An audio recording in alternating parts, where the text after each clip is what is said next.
are called usar in Indonesia. Usar is prepared between the layers of hibiscus leaves or thick leaves. In Indonesia we call it daun waru and daun jati. Usarnya. And it consists of rhizopus molds and Sudah ada di sini. maybe also a balanced community of bacteria and yeast. Ini kita karena ini sudah anget-anget kuku. Kita menaruh usar atau raginya yang biasa kalau di tempat lain itu mereka masih The usar that we use today kalau ini is yang masih from alami, jadi daun waru mereka or biasanya hibiscus leaf. pakainya yang tabur, yang ragi. So this bean is already cooked, and they already put their rhizopus there. And the way of they're mixing it, just use this leaf, and then they just make it.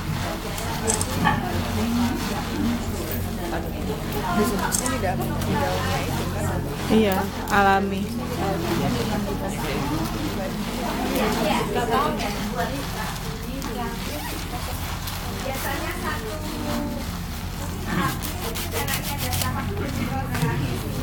The rhizopus and also the beans must be fixed, must be mixed well.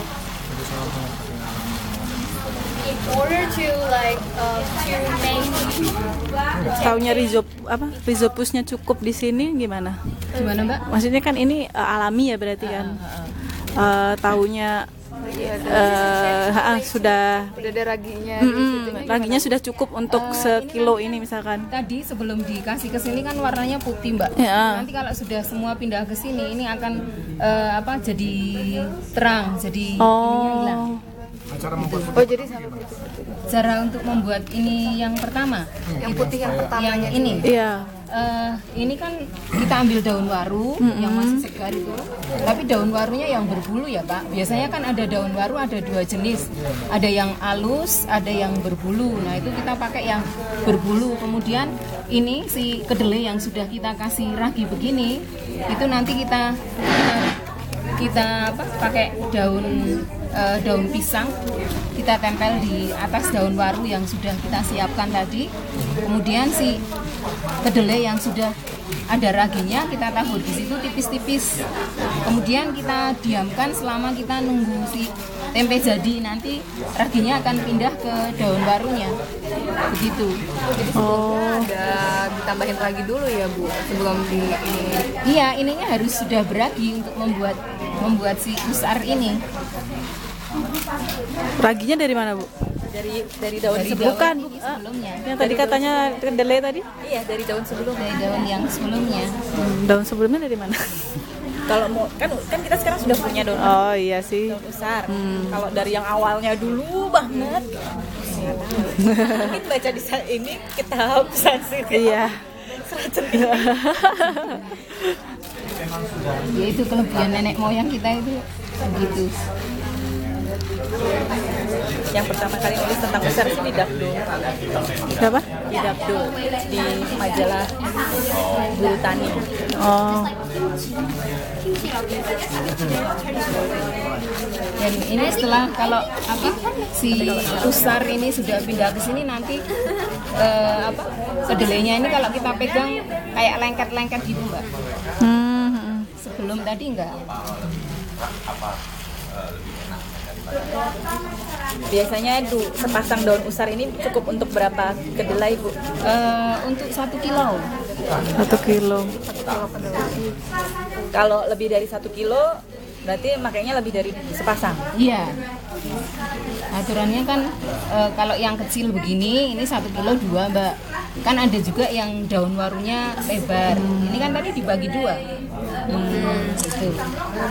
Yang lebar itu yang besar, usarnya yang besar dan tebal itu pakainya 1 kilo. Rata-rata waktu yang diperluin buat usarnya jadi itu berapa jam Bu? Untuk usarnya jadi maksudnya? Jadi sampai ditempelin daun warunya itu sampai ditempelin Sampai seperti nunggu tempe jadi Mbak. Oh lamanya. Iya, sampai 1 sampai 3-6 jam. Ya. 2-3 hari. Nah ini kan tadi tebel kan, sekarang kan tinggal ini kan sudah pindah ke sini besarnya. Bu, Iya. Ya, kalau misalnya bikin lebih dari 1 kilo itu sekalian ngusarnya 1 kali atau Terus berulang-ulang. sekilo gitu. Oh 1 kali Mbak, kalau saya bikin di rumah 5 kilo gitu ya 1 Wow. 1 kali tapi pakai Iya, daunnya. pakainya iya. Oh, berarti tinggal dikali lipatin aja ya? Iya. Ini sudah siap ya? Sudah Mbak. Ini sebentar biar campur untuk meyakinkan kan saya campur dulu. Kalau misalnya sudah, kasih rambutan ke saya, nanti saya bagikan kontak. Oh iya, heeh, heeh.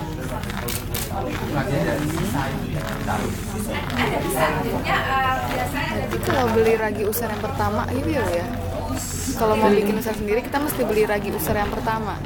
Tadi kan Kalau mau bikin usar sendiri, kita Beli daun. usar. maksudnya beli daun usar yang ngeragiin delenya, tapi kalau kamu nanya yang pertama kali dulu Iya, zaman nggak tahu. nenek moyang tuh bikin usar, nggak ada yang tahu.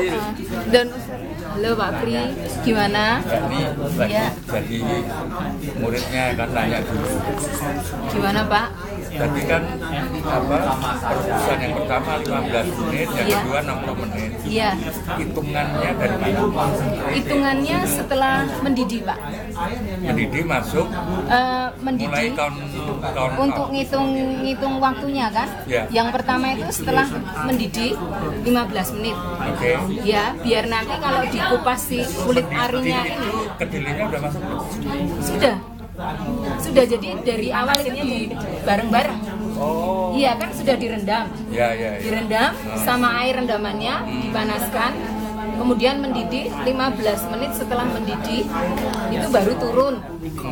Kemudian didinginkan, dihilangi si Oke. kulit arinya Ya, itu. ya. Ya. Jadi direbusnya apakah airnya air yang Perendaman itu perendaman iya Pak. Iya, usah diganti lagi. Semuanya.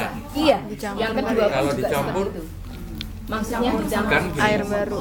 kan setelah direbus kan direndam lagi. Maksudnya yang separuhnya tadi buat ngerendam, nyampur yang rendamannya. Oh enggak Pak. Nggak perlu ya? Nggak perlu, Oke. nggak perlu karena kan setelah pecah kulit arinya hilang kan dicuci sampai bersih tuh, Iya. baru direndam lagi dengan air yang bersih yang terakhir baru. Iya.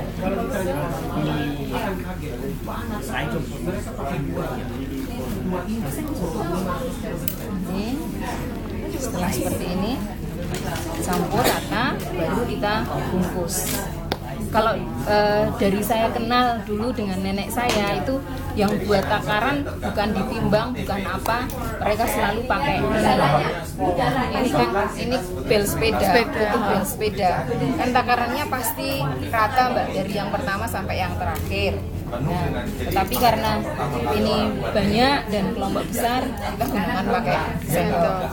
Saya akan ngasih contoh yang Ukuran unik banget ya.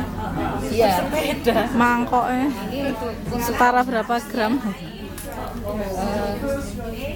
ini kita yang masih utuh, daun yang masih utuh, saran ya. Sampun, J. Nah, terus ini kita, saya sudah mulai nih Bu, sudah mulai nih. Ibu tadi kan juga sudah ada siap. Ibu ini daun. sudah mulai saya bagikan ya. Ya, atau ini saya contohkan dulu Mbak, nanti biar melihat dulu, nanti kemudian dibagikan itu biar teman-teman dapat bungkus. Ini utuh, saya kasih lubang.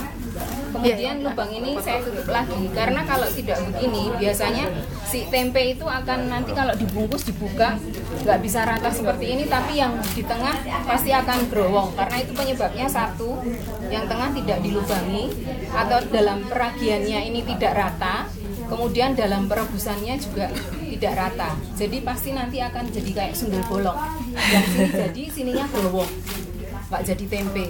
Ini kan penuh semua jadi putih ya. Ini contoh yang pakai plastik.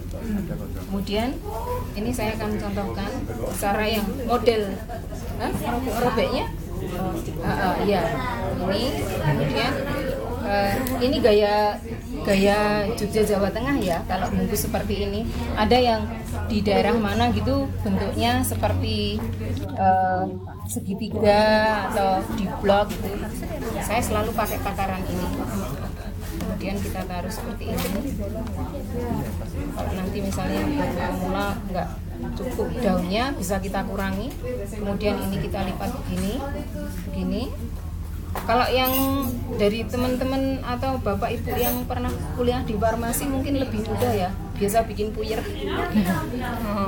Nah ini gini, ini sebetulnya ditekuk gini aja nggak apa-apa. Ini saya beginikan di pojok sini saya gini, hanya biar tampilannya lebih rapi saja.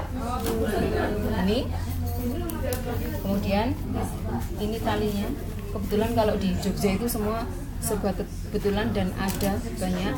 Ini gini. Talinya dari apa itu, Bu? Ini dari mendong, bahan pembuat tikar. Ini kita taruh di atasnya. Kita begini kan, kita putar. Berapa kali, Bu? 3 kali. 3 kali cukup. Harus 3 kali. Kita sematkan. Seperti ini. Oh, Kalau sambil saya didoain. biasa Bismillah, jual bismillah, dengan bismillah. Teman-teman kelompok di pasar organik Jogja biar rapi, ini saya potong. Ini. Untuk yang dibungkus plastik, bentar saya cari plastiknya dulu.